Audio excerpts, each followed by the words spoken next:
I was jolted awake by my wife Shannon frantically screaming my name. "There's someone in the house," she whispered as she grabbed her cell phone from the nightstand next to the bed. Immediately, I headed to the closet and retrieved the safe. After putting in the wrong code twice, I rushed to our bedroom door and locked it. Then I told Shannon to turn on the lamp. She did, then she bolted to the closet and closed the door. We had a plan. We had talked about what to do if someone ever broke in plenty of times before. She would hide in the bedroom closet and call the police, and I would grab my Smith & Wesson from the safe in the closet and wait in the hallway bathroom for the intruders. Finally, with the room lit up, I could see to put the correct code in. I picked up the gun and loaded it with bullets. Then I opened the closet door, kissed Shannon on the forehead, and motioned for her to stay quiet. I made sure to turn the lights off before I unlocked the door and headed to the bathroom. Cautiously, I crept to the top of the staircase and peeked over the banister. There was definitely someone in the house, and I believed it was more than one person. I could hear male voices coming from downstairs in the living room.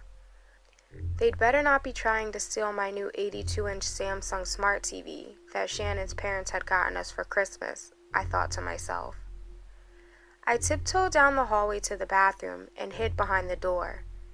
I made sure to leave it open a crack so that I could still see into the hallway. It was harder to hear what was going on now that I was farther away. I waited for what felt like forever, but after checking my watch, realized only 20 minutes had passed.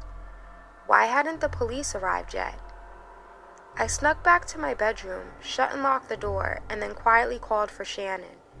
When she didn't answer, I raced to the closet and swung the door open.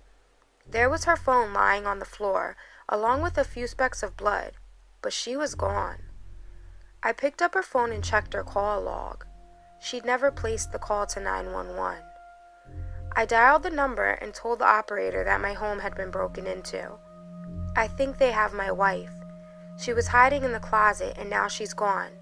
I have to go find her," I said before disconnecting the call. I checked to make sure the phone was on silent, then placed it into the pocket of my sweatpants. I raised the gun and gently placed my finger on the trigger, then proceeded to head downstairs. When I made it to the bottom of the stairs, I headed straight across to the living room.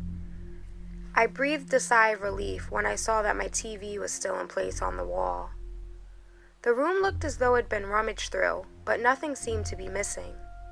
I could hear the intruders' voices again. They were coming from the kitchen this time. Now I was really confused. Why would they be in the kitchen? There was nothing worth stealing in there. Then I heard a loud creak. It was the sound of the basement door opening and closing. Is that how they got in? I wondered. I managed to slip into the kitchen pantry undetected. The intruders were gone. They'd already gone down to the basement. I had to catch them before they got away. I had to find Shannon. What had they done to her? Where had they taken her?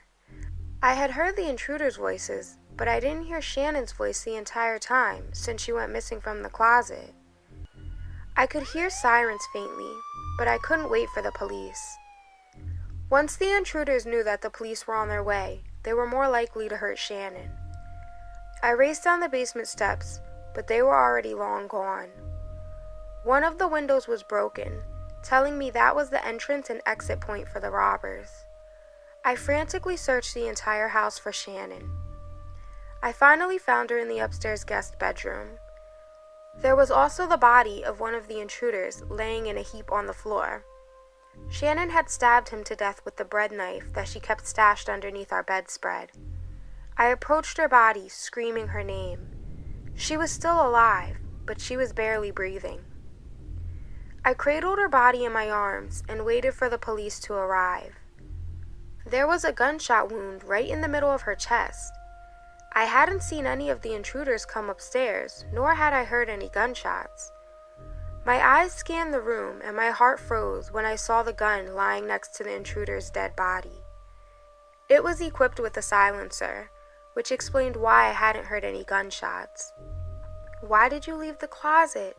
I asked her.